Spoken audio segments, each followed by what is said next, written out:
गीता अमृत में आप सभी का स्वागत है। तो हम आ गए हैं भगवत गीता अध्याय 5 श्लोक क्रमांक 7। हमने देखा कि भगवान कृष्ण ने संन्यास को कैसे परिभाषित किया है।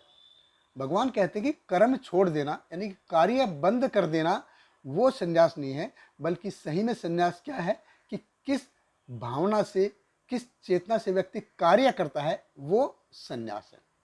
और इस श्लोक में भगवान कृष्ण एक्सप्लेन करते हैं कि वो व्यक्ति कैसे कार्य करता है।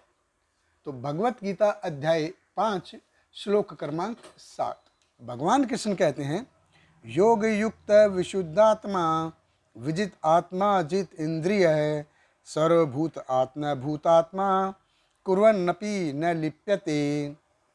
भगवान कृष्ण कहते हैं, जो भक्ति भाव से कर्म करता है, जो विशुद्ध आत्मा है और अपने मन तथा इंद्रियों को वश में रखता है, वह सबों को प्रिय होता है और सभी लोग उसे प्रिय होते हैं।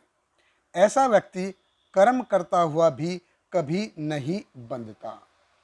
तो भगवान कृष्ण कहते हैं योग युक्त यानी कनेक्शन विद सुप्रीम। तो जिस व्यक्ति ने भगवान के साथ संबंध स्थापित कर लिया है या जो व्यक्ति भगवान के साथ संबंध स्थापित करना चाहता है, उसके लक्षण क्या है या उसकी क्वालिफिकेशन क्या है। भगवान कृष्ण कहते हैं विशुद्ध आत्मा, विशुद्ध आत्मा विजित आत्मा जित इंद्रिय। तो विशुद्ध आत्मा यानी कि जिसकी चेतना शुद्ध हो गई है, जिसने अपनी चेतना को शुद्ध कर लिया है। यहाँ पे आत्मा शब्द 2 बार आया है, विशुद्ध आत्मा और विजित आत्मा। तो पहला जो आत्मा है विशुद्ध आत्मा मीन्स जिसने अपनी चेतना को शुद्ध कर लिया है, और दूसरा जो आत्मा है विजित आत्मा जिसने अपने मन को जीत लिया है। और कौन है वो? जित इंद्रिय, जिसने अपनी इंद्रियों को जीत लिया है। तो योग युक्त कौन है? कौन है ऐसा व्यक्ति जो भक्ति में कार्य करता है? कौन है? तो जिसकी चेतना और मन शुद्ध हो गए हैं। तो जिसकी चेतना और मन शुद्ध हो गए हैं। तो चेतना कैसे शुद्ध होगी? जब मन शुद्ध होगा। और मन कब शुद्ध होगा? जब जीत इंद्रिय अपने इंद्रियों को कंट्रोल में कर ले। तो शुद्धि का एक्चुअल में सार क्या है कि मन और इंद्रियों को कंट्रोल में करना। तो जब जिसकी ऐसी चेतना हो जाती है, जो इस चेतना में कार्य करता है, उसके लक्षण क्या है? भगवान कृष्ण कहते हैं सर्वभूत आत्मा भूत आत्मा, यानी कि वो सबको एक समान एक दृष्टि से देखता है। जैसा वो अपने आप को ट्रीट करता है, ऐसा ही वो सबको ट्रीट करता है।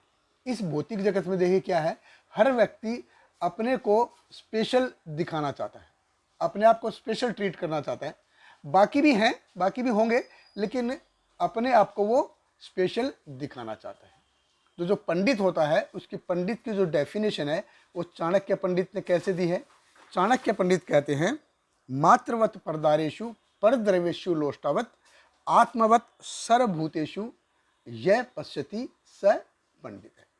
कि मात्रवत परदारेषु, जो दूसरों की स्त्री को माँ के समान देखे, मात्रवत परदारेषु परद्रव्येषु लोष्टावत, जो दूसरे की धन संपत्ति को, दूसरे की प्रॉपर्टी को कंकड़ पत्थर के जैसा देखे।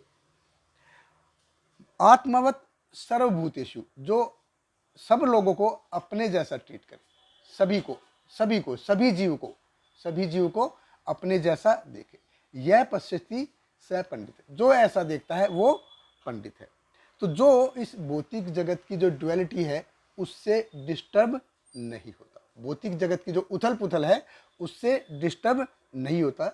ऐसी चेतना से जब व्यक्ति कार्य करता है तो क्या होता है?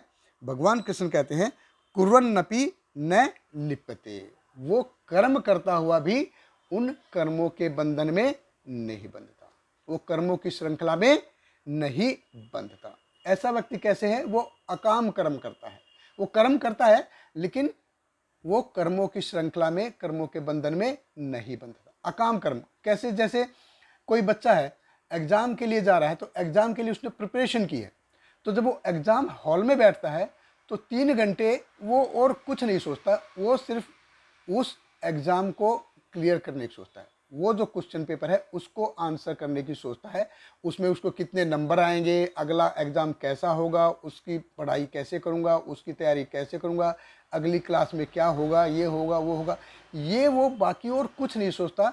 वो सिर्फ ये सोचता है कि ये एग्ज़ाम जो 3 घंटे हैं ये क्वेश्चन पेपर कैसे निकले, उसी के बारे में सोचता है। उसको उसके अलावा और कुछ नहीं लगता है। हमने और आपने सभी ने एग्ज़ाम दिया होगा, सभी कॉलेज स्कूल में एग्ज़ाम दिया होगा, तो 3 घंटे वो होते हैं, वो उसी क्वेश्चन पेपर पे हमारे लगे रहते हैं। उसके अलावा हम कोई सोचता नहीं कि कितने नंबर आएंगे, कितना क्या आएगा, कुछ नहीं सोचता। तो जब ऐसी चेतना को हम अपने आध्यात्मिक जीवन में अपनाते हैं तो दैट इज परफेक्ट कृष्ण भावना अमृत। वो कृष्ण भावना अमृत है।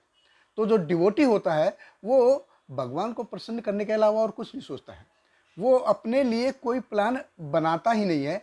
वो सारे प्लान किसके लिए बनाता है? भगवान के लिए बनाता है। तो वो अपने लिए प्लान नहीं बनाता है। क्यों? क्योंकि भगवान उसके लिए प्लान बनाते हैं और दैट इज परफेक्ट प्लान। तो ऐसा व्यक्ति जब कर्म करता है, इस चेतना से कार्य करता है, तो वो कर्मों के बंधन में नहीं बनता। और अगले श्लोक में भगवान इसके बारे में और ज़्यादा एक्सप्लेन करेंगे, और ज़्यादा डिटेल से बताएंगे। बहुत बहुत धन्यवाद। हरे Krishna. Hare Krishna, Hare Krishna, Krishna Krishna, Hare Hare, Hare Rama, Hare Rama, Rama Rama, Hare Hare.